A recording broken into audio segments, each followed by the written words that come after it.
ClickHouse is a database designed for fast analytics, and they are fast becoming the leading database for AI, and they are fast becoming the go-to for real-time analytics. AI businesses like Anthropic, Tesla, and Lyft are beginning to adopt them.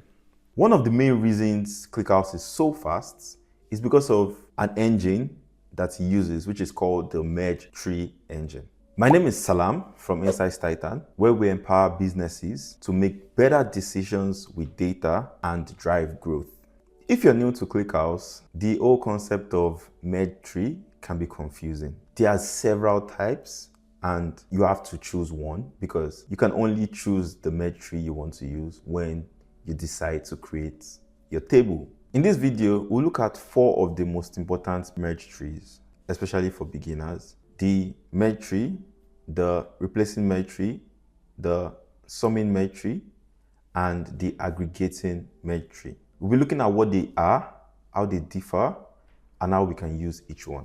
And the reason why this choice matters is because changing it later usually means creating a new table or moving your data. Let's start with the basic one, MergeTree. MergeTree is the default and is the most basic option.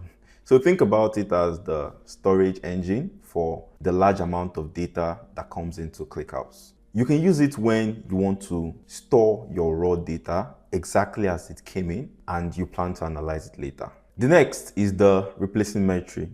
ClickHouse does not update rows in the way traditional databases are able to update rows. Instead, when something changes, you insert a new row with the updated data. Replacing merge in this case helps you to manage by keeping multiple versions of a particular row depending on the order by or the key, and eventually ClickHouse, based on the time the row was ingested, keeps only the latest one.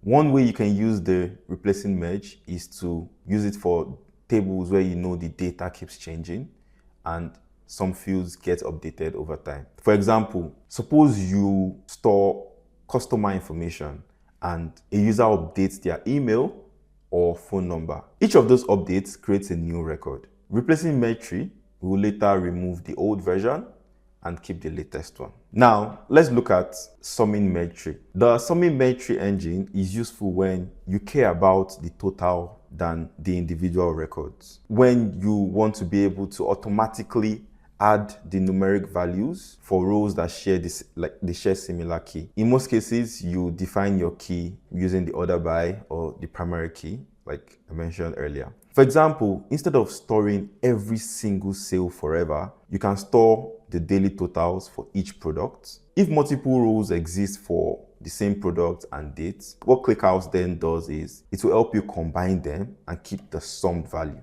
This will help you to reduce storage and make queries much faster for your dashboard and your reports. Lastly, the AggregatingMergeTree. This is a similar engine to the SummingMergeTree, but it is more powerful. So instead of only summing the numbers, it stores your data in a way that it can support complex calculations in future. You can use it to compute things like your average, your count, maximum, minimum, or any statistical calculations that you are looking to perform in the future. So a good example would be you want to analyze user behaviors and calculate the metrics of average session length or the number of active users. This would be a good engine to use for those kind of tables. AggregatingMergeTree lets you store data in a compact form that makes these calculations faster and easier for scanning all the raw records. Now, here's a simple way to put 4 of them together. The MergeTree stores raw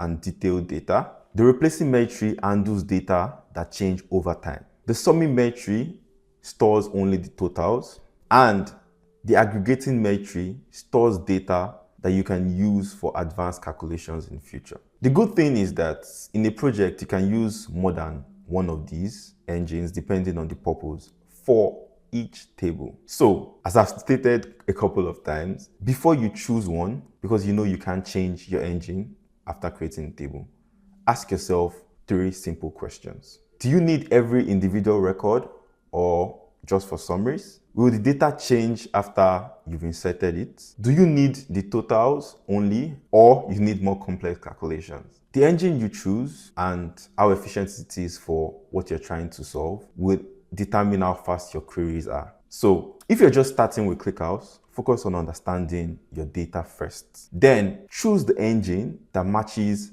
how you plan to use it. And like every other time, if you found this useful to you, don't forget to like, share, and subscribe. Cheers.